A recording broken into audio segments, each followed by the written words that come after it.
They say that a bond between a father and his daughter is special. Dads are usually very overprotective of their girls and would do anything to keep them safe. And that's what makes this case extremely heartbreaking. This dad actually suffocated his little girl for revenge. And what's even more disturbing, it could have been prevented.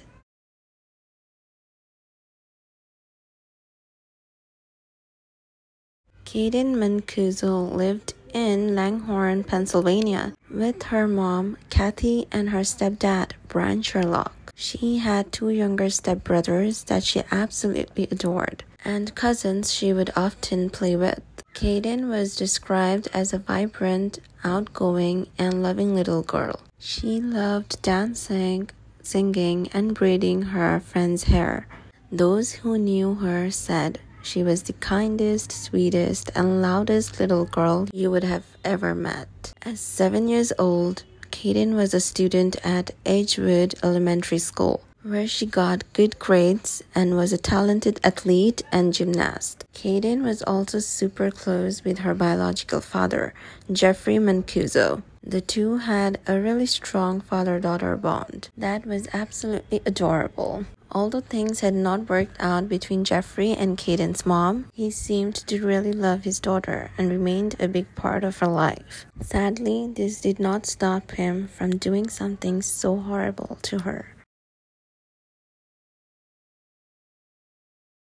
According to Jeffrey's sister, Allison, Kayden was the only bright thing in her brother's life that had been troubled since childhood and was made worse by his excessive drinking, self-medication, and violent outbursts. Allison believes that her brother suffered from some sort of brain damage which caused him to progressively get mentally ill. He would constantly get into fights and was facing multiple charges of various levels of assaults, in addition to facing accusations of harassment and trespassing. Jeffrey and Kayden's mom Kathy met in summer of 2011 on the Jersey Shore. She found him charming and funny, and they had a fling.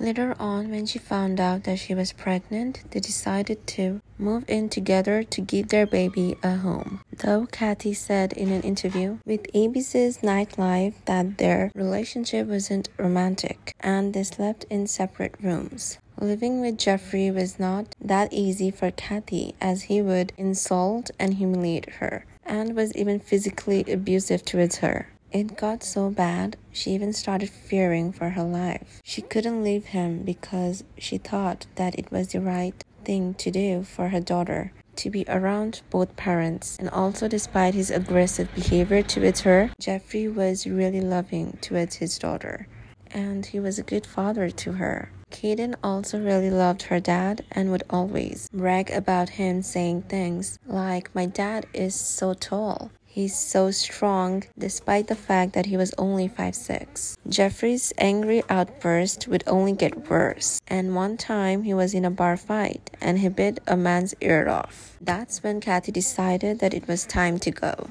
So when Jeffrey was in jail, she packed all of her things, took her daughter, and left him. But since she didn't want to break the father-daughter bond, she made an arrangement with him, allowing him to see his daughter on the weekends, and he continued paying child support. Around this time, Kathy met and fell in love with Brian Sherlock, who became a strong father figure for Kayden. They had a beautiful wedding ceremony where Kayden served as the flower girl. Kayden bonded with her new stepdad, and according to Allison, her brother did not like this. He hated the fact that his daughter was happy in her new home and family and was excited about having a puppy and a new house. This really made him mad, and he even went to court to seek partial custody of Kayden. And this was just the beginning.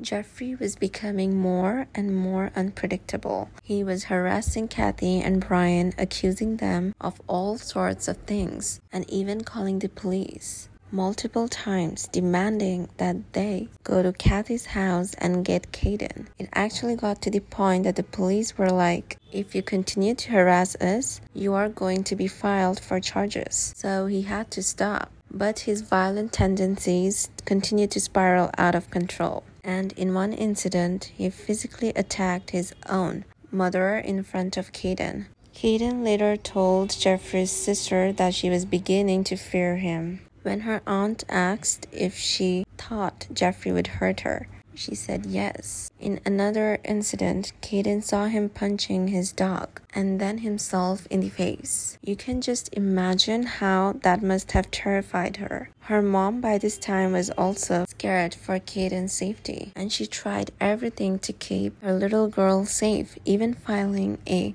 restraining order against Jeffrey. Sadly, the police did not take her concerns seriously, and they were like, well, he's not hurting you. They told her that since she couldn't prove that Jeffrey was abusing her or her daughter, that no one would listen to. During the custody hearing, Kathy brought in several witnesses, including Kayden's principal, a teacher, and a soccer coach who saw Jeffrey confronting Brian in one of Kayden's soccer games. After Jeffrey had brought her late to the game, Brian said that Jeffrey looked like he had been in a bar fight because his face was all swollen up and he had blood and scrapes all over his knuckles and hands. Teachers and other parents from Kayden's school testified about him, threatening them with violence. He was even banned from the school and from making contact with the school staff because of his temper. This is where it gets really sad and disheartening. Even with all this evidence against Jeffrey, the judge still did not take it seriously. He ordered that both Jeffrey and Kayden's mother undergo a psychiatric evaluation, saying that they both needed therapy. The court appointed psychologists that found that Kayden seemed to have anxiety, but Jeffrey was diagnosed with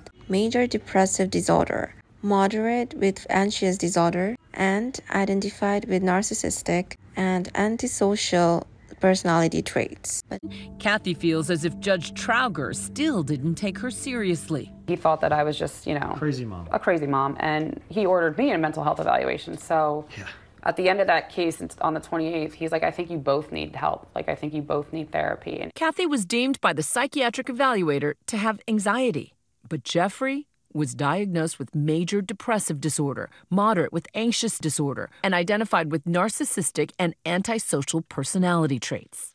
despite all of these red flags, the judge still felt that these were not reasons enough to stop Jeffrey from seeing his daughter, even though Kayden had told a custody evaluator that she wanted to not spend as many days with Dad. The judge said that she did not strongly dislike him and was not scared of him. He said that since she wasn't being physically abused at that time, she should be allowed to carry on seeing him. In his ruling, he wrote, Kayden presents as a happy kid with a generally normal relationship with both of the parents, despite the volatile relationship they have with each other. The custody evaluator recommended to the judge that Jeffrey's visitations should be supervised until he received mental health treatment. But the judge, while noting that Jeffrey's behavior was concerning, allowed him unsupervised visits with no mandatory mental health treatment. That was a huge mistake. Custody evaluator recommended that Jeffrey's visits be unsupervised, only if he received mental health treatment. Yeah. Hello. But while the judge advised Jeffrey to get help, he awarded him unsupervised visits with no mandatory mental health treatment. There are some who might.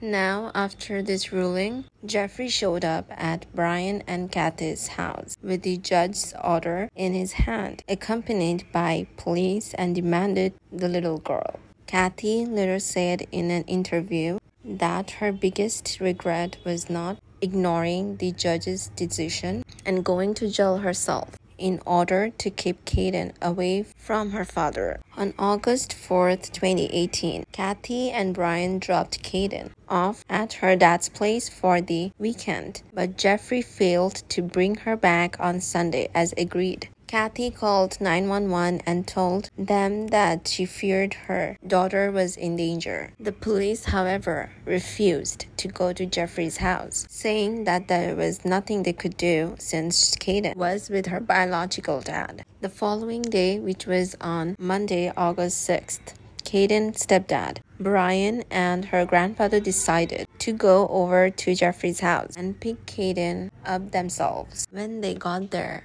they found the door was unlocked and decided to go inside, but they were not prepared for what they found. He broke down when he saw the lifeless body of Kayden, the little girl that he had grown to love as his own. He went out and called 911, who came in 3 minutes. They tried to see if they could save the girl, but it was already too late. Kayden was gone. The police also found Jeffrey's body dead in upstairs bedroom. It was clear that he had taken his own life, but they could not tell how he did it. Autopsy report said that Kayden had been hit in the head with a weight 4 times before being suffocated with a plastic bag. Jeffrey had also left a vengeful letter on her body saying the family got what they deserved. Kayden's dad shocked the entire community, with family and friends asking why someone would do something so cruel to their own child. Her devastated family said that they always feared Jeffrey would harm Kayden, but prayed it would never be so extreme. They blamed the police and the court for not taking the concern seriously and for failing to protect Kayden. Kathy was beyond devastated, and she could not help but feel that if someone had taken her seriously, a little girl would still be alive. The case gained international attention, with everyone calling for reforms on the laws protecting children. People were also outraged at the judge who allowed Jeffrey to have unsupervised visits, despite knowing about his criminal past and mental instability. An online petition was even started calling for his resignation, and it quickly gained popularity with over 40,000 signatures. During Kayden's 8th birthday, Kayden's family and friends gathered outside Bucks County Justice Center and sang birthday songs for her and also called for the removal of the judge. What do you think about this case? Are the judge and the police to be blamed for this incident? Let me know about your thoughts in the comment section below. Kayden's 2. The fact that I'm never going to see her again. I hate it. I hate it.